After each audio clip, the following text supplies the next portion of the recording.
Jak jste došli do Paríže, víš? Jsme v Ostravě, ne? Božskýho spasitele. Nachádzam v Ostravě. Právě zvoní. Dneska ráno nechce se mi vlastně ani trochu vstávat. Oči mám zalepený plný ospalků. Včera chvíli po poledni přišla zhora blbá zpráva.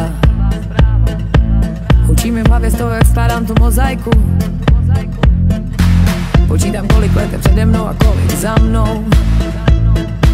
Co zbytečnýho řeklo se, neřeklo se. Po těžký kocovině nechám svoji hlavu schladnout. Jistý je, že se ze mě i beze mě točí pose. Co na tom, jaký je plán, kolik let ještě tu mám, co na tom účtu běží, vždyť na tom nezáleží.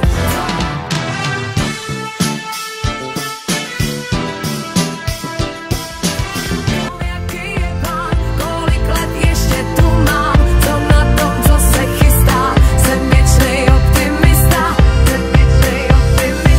Možná mají tam nahoře se mnou trochu jiný plány, že prý jsme tady z nějakýho důvodu. Tak svatý Petře, ještě neotvírej brány. I s utrženým uchem budu chodit pro vodu. Ej! Co na tom, jaký je plán, kolik let ještě tu mám, co na tom účtu běží, vždyť na tom nezáleží. Co na tom, jaký je plán, kolik let ještě tu mám, co na tom, co se chystá, jsem věčnej optimista.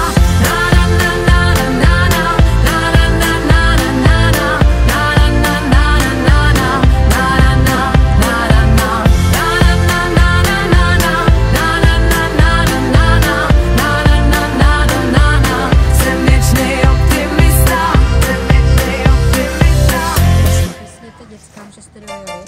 Lúčenie, Opatrně. Čo?